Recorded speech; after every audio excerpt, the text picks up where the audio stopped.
Fala galera, sejam bem-vindos ao canal, e para mais uma história de terror. Se gosta desse tipo de conteúdo, não deixe de se inscrever no canal e deixar aquele like e ativar o sininho para receber notificações de novas histórias. Então vamos para mais uma. O caso da cidade de São Miguel. Em 25 de fevereiro do ano de 19, foi noticiado, dentro de um mês, o terceiro roubo de corpos do cemitério municipal de São Miguel. Os cidadãos, em torno de 53 mil, só não ficaram mais pasmos que as autoridades do local. Alma alguma imaginaria uma repetição do ocorrido pela terceira vez em tão pouco tempo, ainda mais numa cidade pequena. A única precaução tomada, porém, foi a intensificação da guarda noturna, já que os 3 roubos não deixaram pistas. Nunca vi crime tão perfeito como esses, e nunca nessa cidade houve um escândalo de tamanhas proporções, pronunciou-se, certa vez, o xerife. A expectativa então nas cabeças de todos os habitantes de Lenora era que não demoraria muito para que o ladrão agisse outra vez, e, quando isso acontecesse, as autoridades esperavam prendê-lo, para o alívio da comunidade. E tamanha fora a surpresa quando um mês se passou e nada a respeito desse assunto fora relatado. O xerife foi a público outra vez para dizer que ele, junto dos oficiais, concluíra que a onda de assaltos a cadáveres estava quase chegando ao fim, mas que ainda era bom manter a guarda e esperar mais um mês se concluir. Este assunto, entretanto, não demoraria a sair da atenção das pessoas que ali moravam, pois, 3 semanas e meia após o primeiro roubo ao cemitério, ocorreu uma grande explosão em uma casa na Rua 7, nos subúrbios da cidade. Todos os olhares e notícias voltaram-se à rua obscura no mais pobre bairro do município, voltaram-se para os estreitos e sinuosos caminhos, e chocaram-se ao ver a estrutura e estilo das casas dali. Tudo parecia muito antigo, e um jornal escandaloso deu ênfase às curvas inimagináveis presentes na arquitetura decadente, mas não recebeu muito crédito. Como já era esperado, a causa da explosão ou o que for encontrado no porão da residência nunca foi revelado ao grande público, e depois das investigações feitas, o governo usou de todo o seu aparato a fim de afogar no esquecimento a temida série de roubo de cadáveres que há tão pouco tempo deixará intrigada a maior parte da população. A causa noticiada para a explosão foi um simples vazamento de gás, este que entrou em contato com uma fonte grande de fogo, mesmo que isso por si só não fosse suficiente para causar a destruição tal qual a que aconteceu. Todavia, esse ponto, na época, não foi sequer questionado. Sobre o habitante que vivia na antiga residência, pouco foi encontrado. Seu nome e aparência são desconhecidos para o mundo mesmo hoje, e, nos velhos tempos do desastre, isso pouco importou aos investigadores, pois se tornou irrelevante visto os horrores daquele amaldiçoado porão, horrores que não podem ser descritos por palavras humanas e que são sabidos apenas por poucas mentes desvairadas. Relatos de moradores próximos à explosão descreveram o homem como solitário e esquivo, além de assustador, aterrorizante e medonho. Quase nenhum dos entrevistados vira seu rosto, e aqueles que o viram relutaram em detalhá-lo, quando pressionados o bastante. Porém, o máximo colhido foram frases vagas com descrições fantásticas ou extremamente romantizadas. O homem pouco saía de casa, quando fazia, tinha a intenção ordinária de buscar suprimentos básicos para a vida humana. Foram essas saídas que possibilitaram ao dono da mercearia mais próxima escutar sua voz, privilégio concedido a poucos. Este, contudo, afirmou com a mais plena convicção que desejaria nunca ter escutado as poucas palavras que aquele amaldiçoado ser pronunciara. Eram ásperas e profundas, disse também, e não pareciam ser ditas por um instrumento vocal humano. Jamais foi divulgado por veículos confiáveis que o misterioso homem tinha algo a ver com os 3 assaltos aos corpos, estes escolhidos de maneira totalmente aleatória, visto que, em vida, não construíram relação alguma, mas tornou-se um consenso de toda a gente que acompanhou esse caso a certeza deste feito. Isso se deve ao fato de que 2 pessoas o viram sair de casa, pouco antes das 4 horas, nas noites antecedentes ao sumiço dos corpos. Seu vizinho, cujo nome manterei oculto, vira o decorrer destes fatos pelas últimas 2 vezes, logo, permaneceu atento às saídas noturnas do taciturno homem, e somente na segunda noite, uma semana depois da primeira que presenciou, permaneceu acordado para ver sua volta. Disse que carregava um saco preto e não acreditava ver em seu interior um corpo humano. Como explicação para essa crença, apontou para o tamanho diminuto do saco, e afirmou que nenhuma alma normal caberia nele. A teoria de que o homem era o temido ladrão não é de todo refutada por esse relato, pondo em vista que o assaltante teria tempo suficiente para desmembrar suas vítimas e então compactá-las em um tamanho menor. A volta, em ambas as noites, deu-se às 5h30, pouco antes do amanhecer. Tudo isso foi mais que confirmado quando uma senhora, que morava em frente à casa destruída, afirmou as palavras do vizinho, e acrescentou ainda que o vira sair na primeira madrugada anterior ao roubo que dera início à famosa série. Alegou que foi uma semana antes de o ver pela segunda vez, o que indica que os roubos estavam programados semanalmente. Como última prova dessa teoria, uma mulher, que nunca dissera seu nome, declarou ter encontrado o homem quando voltava para casa. Ele, segundo ela, seguia em direção à parte leste da cidade, numa grande rua cujo ponto final leva ao grande portão do cemitério. Assustou-se assim que viu seu rosto, a descreveu-o como onírico, e não disse nenhuma palavra sequer. Ele, por sua vez, quando a viu, apressou o passo, como se sua presença o incomodasse. Passadas algumas semanas da explosão, um senhor de idade dirigiu-se à delegacia no centro de Lenore e alegou, para o total espanto de todos os presentes no momento, ser o pai do misterioso morador cuja vida e casa foram destruídas. Não disse mais que isso, pois falou que iria conversar apenas com as autoridades máximas, e que os cidadãos comuns nada deveriam saber. Seu pedido foi, com muita relutância, aceito, e logo uma reunião foi agendada com o xerife, no dia seguinte. O encontro foi realizado, então, às escondidas, com o intuito de impossibilitar qualquer comoção a respeito do caso, agora que declinara de maneira satisfatória a curiosidade dos habitantes. Ao término da oculta conversa, os policiais disseram ter visto algo de lúgubre e assustador no olhar do xerife assim que este saiu do escritório. Descreveram uma fronte pálida e olhos vítreos, tremedeiras nas mãos e dificuldade para andar ou permanecer em pé. O pai do suposto ladrão de corpos não foi visto ali e em nenhum outro lugar posteriormente. No dia seguinte, o xerife não se apresentou ao seu posto, foi encontrado morto na rua de sua casa. As marcas levam a deduzir um enforcamento, porém, uma poça roxa de líquido viscoso encontrada na cena do crime trouxe mais perguntas que respostas às mentes dos investigadores. Por 2 meses que precederam os eventos antes descritos, nada de novo foi revelado. Tudo a respeito destes foram esquecidos, de maneira forçada ou não, já que, andado o espanto depois da descoberta do assassinato do xerife, a mídia fora pressionada a pouco falar acerca do assunto e somente fazê-lo com o propósito de encobrir ou desmentir algum boato propagado na comunidade. Entretanto, um livro fora achado enterrado no quintal dos destroços por um grupo de adolescentes que vestem somente preto.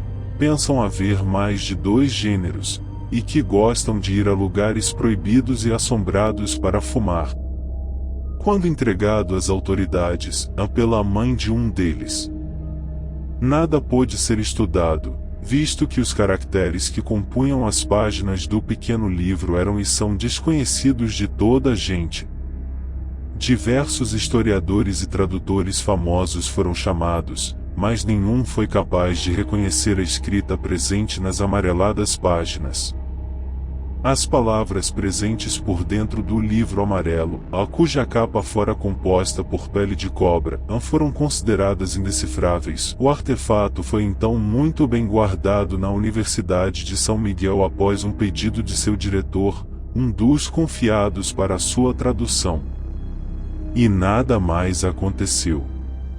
Segunda, um professor, que ficará na biblioteca do prédio por mais tempo que o habitual, a fim de realizar pesquisas de seu interesse, assustou-se subitamente com o estrondoso barulho de pancada vindo do andar abaixo. Alguns instantes depois, ouviu o som de vidro quebrando e então escutou ligeiros passos a correr em direção à saída.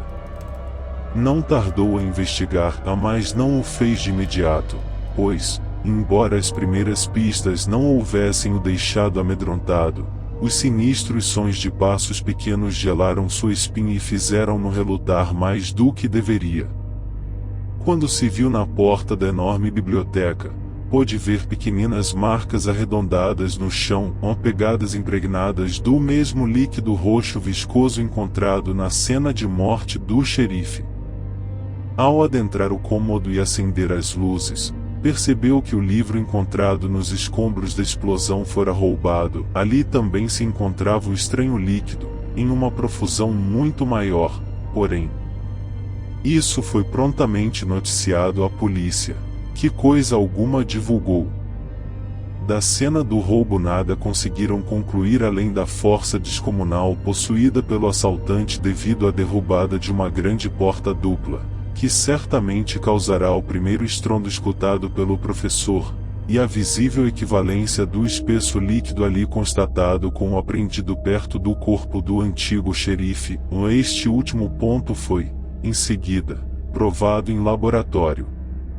Sem pistas ou um norte a seguir, as autoridades se viram desamparadas e totalmente confusas. Não encontraram o perseguidor e o esforço feito para ocultá-lo.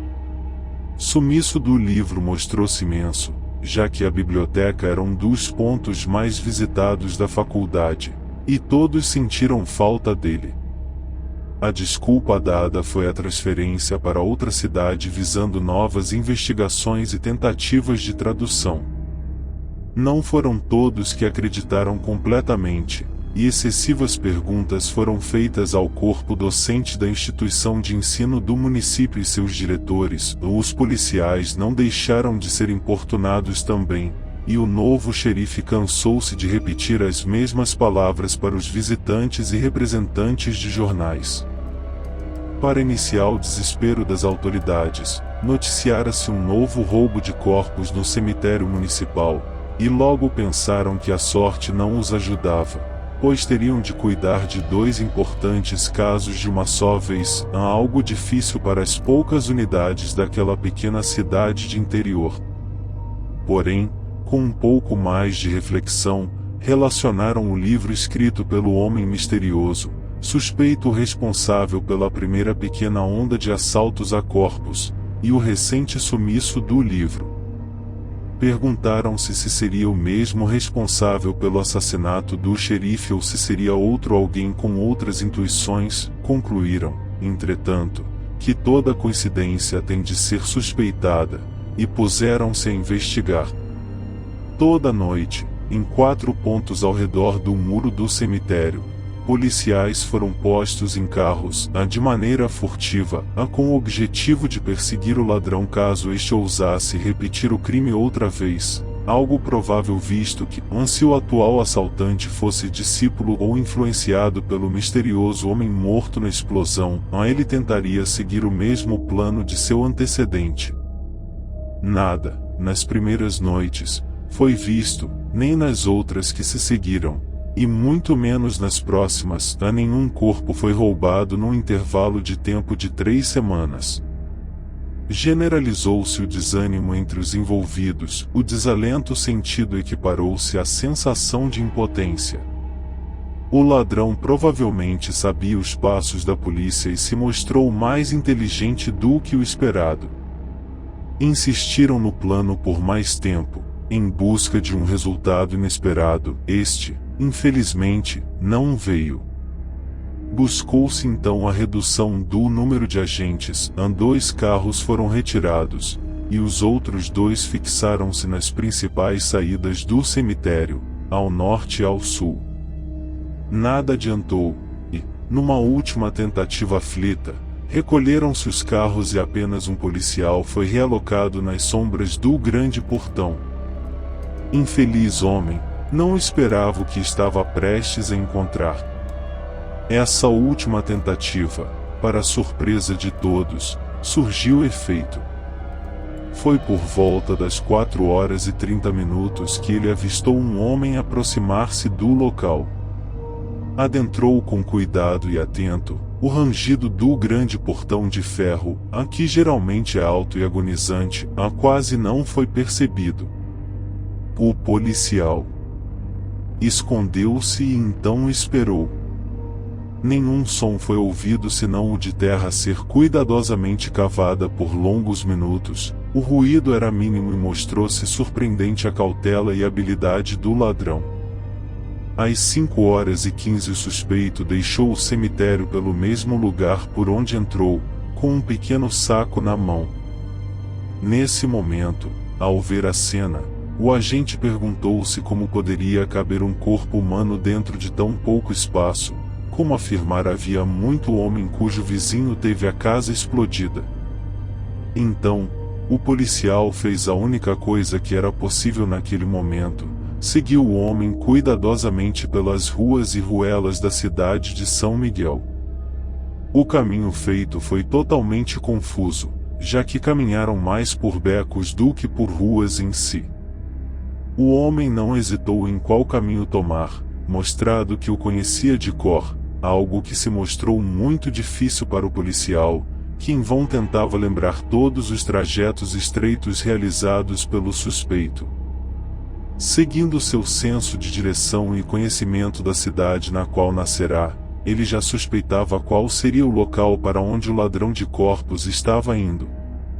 Não errou, foi com muito medo e relutância que viu o homem espreitar pela sinuosa rua cujas casas tortas e inclinadas amedrontam todos que ali passam. Ele não havia estado ali desde a explosão, tempos atrás, não só por medo, como também por advertência da própria população e de todos os que moravam ali antes e se mudaram após o hediondo episódio. A rua, como esperava, estava deserta. Nem mesmo os adolescentes que só vestem preto vadiavam por ali. O silêncio era total, escutou somente os abafados passos do homem quando este se dirigiu à segunda casa à direita, em frente à construção que antes fora grande, mas que agora só se viam os escombros, a casa da vizinha que flagrou as andanças do morto na explosão, mas que, como todos, deixou o local às pressas. Não demoraria muito para o sol aparecer e o policial, relutante, anotou o endereço e dirigiu-se o mais rápido possível à delegacia, enquanto suas pernas tremiam. O ataque foi planejado logo, para apenas 2 dias após a descoberta da localização do suspeito. Tudo se realizou de maneira oculta, pois, devido ao extremo mistério do caso e à falta de conclusões, toda a gente do município acharia estranha a grande comoção policial com o objetivo de apenas prender um ladrão de corpos em sua casa. A entrada seria forçada e silenciosa, mas, depois do acesso ao interior, não se poupariam esforços e força bruta a fim de resolver o que quer que havia de ser resolvido na casa recôndita. Não se sabia o que poderia ser encontrado lá, e, após a morte do xerife, as escritas enigmáticas encontradas no livro de capa amarela, assim como o roubo deste e a volta dos roubos de cadáveres logo depois, e o líquido roxo espesso encontrado nos locais de ambos estes acontecimentos. Todo cuidado era pouco. De acordo com os relatórios da operação, foram enviados os mesmos policiais que investigaram o porão da casa explodida e encontraram terrores inexplicáveis ali, pelo menos todos que mantiveram suas mentes sãs, para não expor outras pessoas a horrores até mais mórbidos. Para a felicidade das autoridades, ninguém descobriu o ataque mesmo depois de este ter sido realizado. A infelicidade, porém, mostrou-se maior que a felicidade. Nada foi encontrado na casa misteriosa, somente marcas de móveis no térreo e andares superiores, provavelmente utilizados pela antiga moradora e retirados quando ela deixou o local. Nada foi encontrado no porão, as marcas ali, entretanto, não correspondiam a móveis comuns, e não foi possível conjecturar que estruturas ocupavam aqueles lugares, a nada senão uma nota escrita à mão, deixada no centro do cômodo. O envelope não foi aberto de imediato, a ação realizada mais por efeito do medo do que de dever ou preservação de provas. O homem já havia deixado a cidade há muito, na manhã seguinte à descoberta de sua moradia, e por rotas ocultas, de acordo com testemunhas. O novo xerife, após ler sozinho a nota, nada mais falou sobre o caso. Para a surpresa de todos, deu-o como encerrado. Encontraram-no enforcado em seu pequeno apartamento no dia seguinte. O amaldiçoado papel foi então guardado e nunca mais lido. Eis o que dizia: "Ah, já é tarde demais." O processo, porém, demorará mais algumas décadas para ser concluído. Tudo o que poderia ser feito nessa cidade de São Miguel foi realizado. Estou em experimentos mais avançados, revelados a mim graças ao livro amarelo. Meu pai pode ter feito algum erro pueril, certamente influenciado pelo meu avô, a que de toda maneira tentava dissimular seus objetivos, mas eu fiz corretamente. Escrevo isso para avisar e tranquilizar-lhes: nenhum cadáver será roubado do cemitério a partir daqui. Não descreverei no que eu os transformei instantes depois de desenterrá-los. Se quiserem saber o porquê dos pequenos sacos, vocês não aguentariam. Estou longe e desejo-lhes sorte com os casos seguintes, enquanto ainda lhes resta tempo, pois as oferendas foram feitas, e o tempo será curto até que meu próprio Deus comande sobre suas terras em festas. Fim. Se gostou, deixa o like e um comentário, e não esqueça de se inscrever no canal.